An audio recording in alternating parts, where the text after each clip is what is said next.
Hello, Math B Honors students. Today we will be working on the 1.2c lesson, solving linear inequalities with variables on both sides. Pretty similar to what we've been doing the entire time, but now there will be variables on both sides, and you're going to have to figure out what the best route is to isolating x. Okay.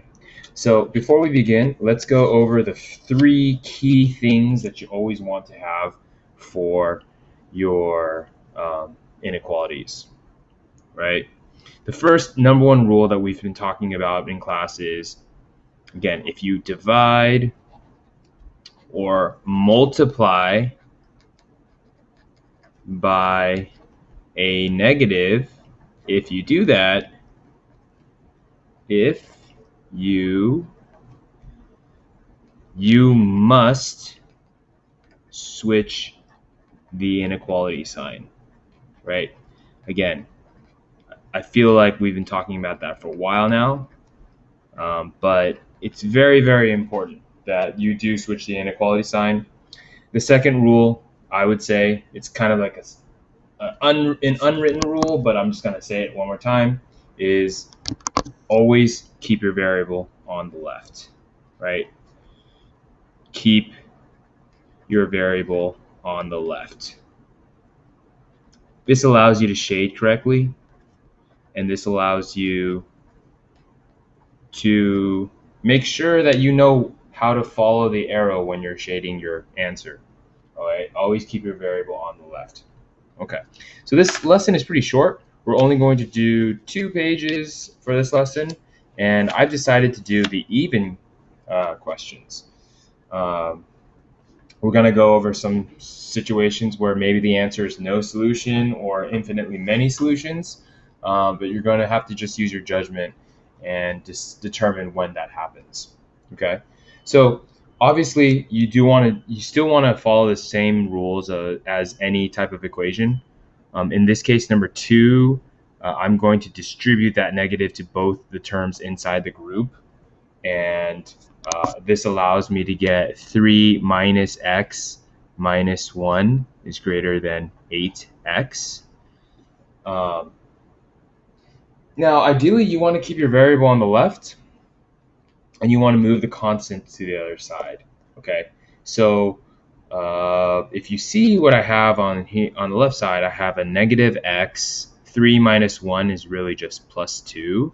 It's greater than 8x. Okay, so I'm still doing my best to isolate the variable.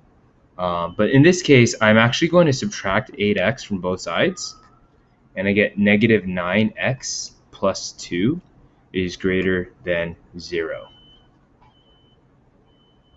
Keep going. Now you have a 2-step inequality.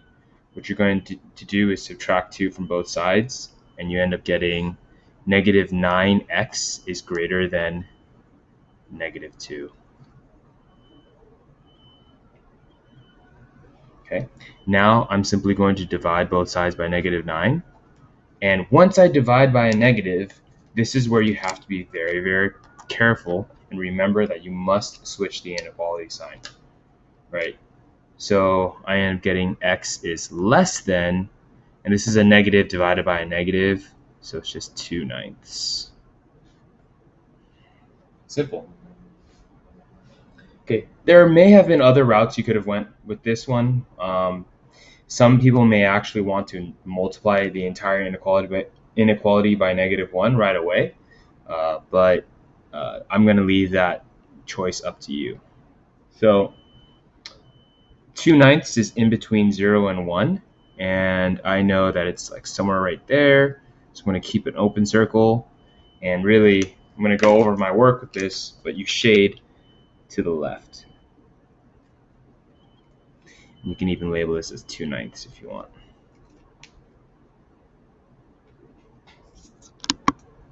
Okay, let's go to number 4. So number 4 gives me 3 times the group of 1 minus 2n is greater than 3 minus 6n. Interesting. So I'm going to do something pretty cool. I'm going to divide the entire inequality by 3. I kind of stress that in class. We don't always have to distribute just because it's outside of the group.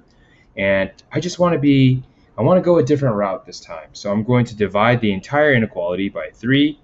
You can see how this 3 goes away. The group is untouched. This 3 will simplify to a 1, and this will be negative 2n instead. So then you get 1 minus 2n, which was the group, is greater than, really, 1 minus 2n. And if this was an equation, you would say that it's infinitely many solutions, right? When we have the same amount of variables and the same constant, you would say it's infinitely many solutions. But this is not an equation. This is an inequality. So it's basically saying, is the left side truly greater than the right side if they're exactly the same? Right? Is this possible? Can the left side be greater than the right side if they're exactly the same? The answer is no solution. It cannot. Now, it's also because this was not greater than or equal to class. It's very, very important that you understand that this was just a greater than sign, right? If it was greater than or equal to with a line under, then of course that would make sense.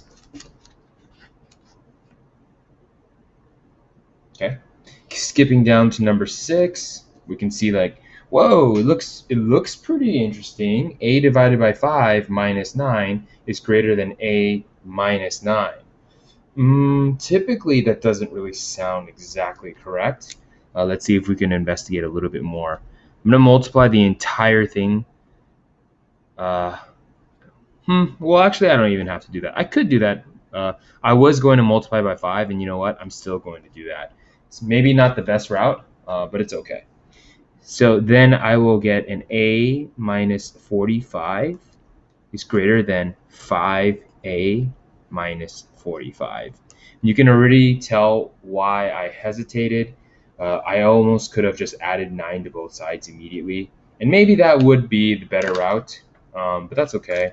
I'm going to add 45 to both sides right now, and really, it's saying A is greater than 5A. So think about this, class. When would you want a singular A as opposed to a 5A? When would a regular 1A be greater than a 5A? Well, you can already tell there's something about A. Maybe A is not a good thing. Maybe A is a negative number, right? So now what I'm going to do is I'm going to subtract A from both sides. I end up getting 0 is greater than 4A. Or another way to write that is simply 4A is less than 0. Right? You could see how I went from 0 is greater than 4A to really just switching, and switching. It's a triple switch.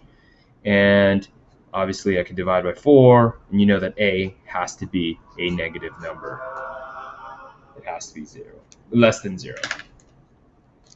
And you could already tell from this point, class, how is it possible that one singular A would be greater than 5A? Well, if A is negative, right? If A is a negative number, that's possible. That's true. Okay. So remember that an inequality is just a range of answers, and in this case, all of the negative values would make this a true statement. We're trying to decide when is this a true statement. Okay, simple. It's similar to equations, but you have to be a little bit more careful here because you're finding a range of answers. Okay, let's move on to the second page. So it does seem challenging at times when you see something that's kind of it looks long, but I think step 1 here would always be to simplify anything you can on each respective side if you can before you even clear anything. Try to simplify things if you want. So I'm going to get 2.1n minus 4 is less than or equal to 8n minus 5.9n. Well, that's not a coincidence. That's literally 2.1n. Okay, so here now for number 8, there's a reason why I'm doing this one on video, because it's a good situation. It's a good situation to discuss. But it's like we have the same variables, right? So I know I can cancel those, and we have different constants. Now again, if this was an equation, the answer would be no solution. But this is not an equation, right? This is saying 2.1n minus 4 is less than 2.1n plus 4. And you're kind of like, well, if I subtract the 2.1n's from both sides, I get negative 4 is less than or equal to 4. And this is a true statement. And this will always be a true statement. So if this is a true statement, I know that it's the same variable with different constants, but this constant is indeed larger than this constant, right? This is a true inequality statement. In this case, the answer is infinitely many solutions. So this is really something you have to be able to distinguish between equations and inequalities. It's not something that you want to just memorize and just say like, oh, I remember the pattern, because this is exactly something we've seen in the equation world, but yet it's not no solution this time, right? It's actually infinitely many solutions. And it's because this statement is true. 4 is larger than negative 4. Okay, we can definitely discuss this in class with more detail. Something like number 10, don't be intimidated. Just literally follow the first step, distribute, right? We know to distribute the negative 7. Don't ever do 13 minus 7. That would be terrible. And then we've got negative 7x minus 14. Then I bring, honestly, you could subtract the 9x from both sides, right? I'm going to do that right there. And I get less than or equal to x. And don't forget that there was a 13 in the front that wants to join the party. Okay, so there's a lot going on here. I'm working kind of fast, but you just ideally, when you're used to this, you can move this fast as well. So now I'm going to combine like terms. 13 and negative 14 is negative 1. So I get negative 7x minus 1 is less than or equal to x. I'm actually going to subtract x from both sides. And then I get negative 8x is minus 1 is less than or equal to 0. And then now it's just a two-step inequality. I'm going to do something interesting. I'm going to multiply the entire thing by negative 1 right here because they're both negative and the 0 won't be affected. And this ends up being 8x plus 1 is greater or equal to 0. Remember that you have to switch the inequality because I multiply by negative 1. Okay, so then I get 8x is greater or equal to negative 1. And then I'm going to divide both sides by 8. And I get x is greater or equal to negative 1/8. And box your answer.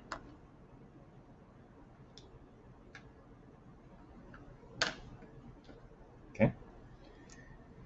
Let's go to the last one, number 12. Definitely something you want to be comfortable with. It is kind of a challenge. Right now, I'm going to go ahead and I'm going to make the second denominator on the right a denominator of 4. Because if I do that, class, then that means I could pretty much multiply the entire inequality by 4 and cancel out the denominator, right?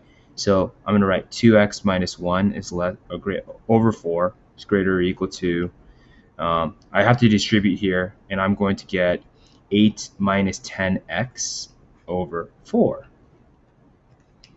And what I've done now is I've created a common denominator for both fractions, right?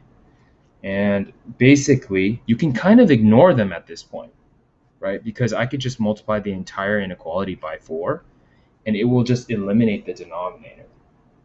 That's a good thing. That's our task. That's our goal. Because we now can just say 2x minus 1 is greater or equal to 8 minus 10x. Okay, so then I'm going to add 10x to both sides. I'm actually going to add 1 to both sides as well. And I'm now doing 2 steps at once, but it's really because I believe you can handle it. And I believe you know why we're doing this. We're trying to move the variables to one side, and we're trying to move the constants to the other side. Here I get 12x is greater or equal to 9, and then I just divide by 12. X is greater or equal to 3/4. Okay, it's really important that when you're doing your homework class, you check your answers because you want to make sure you're getting it right. It's a good habit to do that. Every student should do that. Every teacher does that. Every responsible mathematician does that. You always want to make sure you're getting it right and you're not making a silly error or something. Okay, so we just did the even numbers on this video, 6 problems. I thought they were really good. This is the kind of level that you need to get comfortable with, right? Variables on both sides. And if you have any questions, let me know. Thanks for watching.